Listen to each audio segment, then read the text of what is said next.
so we made it to Jim Jim Falls, and how was the drive in, kids? Fine. Fine. So They read the whole time. they read the whole time, but we did, I think, about 45 k's of corrugated roads, and then it's a pretty good four-wheel drive track on the way in. You'll see from the video, but some pretty challenging spots. I got a low clearance four-wheel drive, so I got to be a little bit careful. But otherwise, we made it. We made it here, and now we're going to do the falls. Let's do it. Spotted the sign that here says Jim Jim Falls. Watch out for crocs. And straight away, we found some crocs. Unbelievable. They are everywhere here. You've got to be so careful of yourself.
Only two of us bought our bathers, and all of us wanted to go in.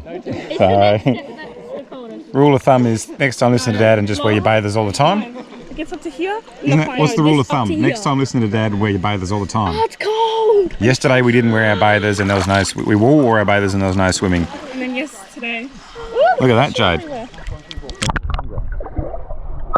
I'll take you through, Jade.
So, just quickly, I want to cover off something that's pretty important for this track and any corrugation road, is your tyre pressure. A lot of people don't do it, but it does make your trip much more enjoyable. We got ours for this track in the Jim Jim Falls down to 25 PSI. I'd probably recommend 25 to 28 is the ideal setting. Let them down before you go in and obviously bring them back up before you go out. Makes cycle a lot easier, makes the trip more enjoyable. There is a lot of sand and some rough cracks down the end, so the low tyre pressure will help you through the back end of that that track as well. Certainly recommend it.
Dad, do me. It again.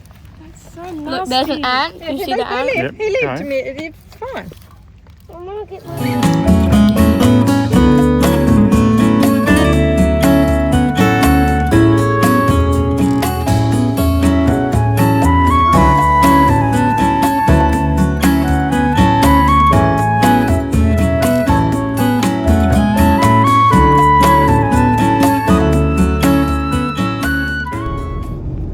Alright, so just finishing up at Kawinda Lodge where we stayed at Kakadu. Pretty cool place.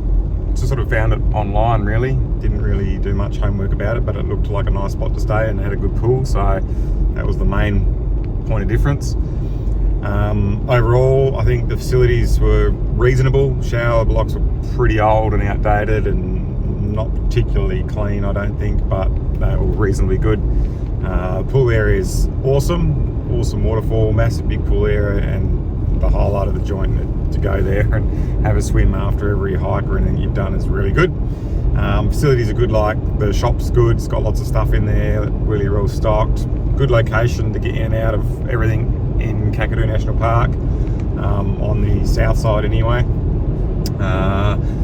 And the other thing I like about it is the restaurant's good. Yep, and it is in a core place, and I didn't realise that until we got there, but I could use, if you're an Accor member, you can use your Accor card and you get a pretty significant discount on food, which makes it worthwhile because it's reasonably overpriced for what it is. So we might have another feed there at some point, but otherwise it was really good, and I would probably rate it a 4-star. Yeah. Kit? 4 stars. 4 stars, why? The caravan what's too small? The caravan, like, blocks. Caravan, the site, yeah. this Okay. caravan site's small. Yeah, it's true. That's a good call. I didn't pick that up, but yes, it is a very small site considering we've got a large site. Jade? 3.5. 3.5. Why? I'm not sure I liked the caravan park except for The pool was the only good thing. All right, and Amelia? 4.5 because I really like the bouncy pillar and playground and the pools. But the bugs when we went out for dinner wasn't very nice. Bugs at dinner The time. water bugs. Good call. Water bugs were out. Full moon, so there's lots of water bugs out, but that's not always the case. But anyway, They're harmless. they're pretty harmless. So, but anyway, it was a good experience overall. But I think overall, by the sounds of it, we're all about 4 stars altogether. So, not too bad. Not too bad. Cheerio. Cheerio.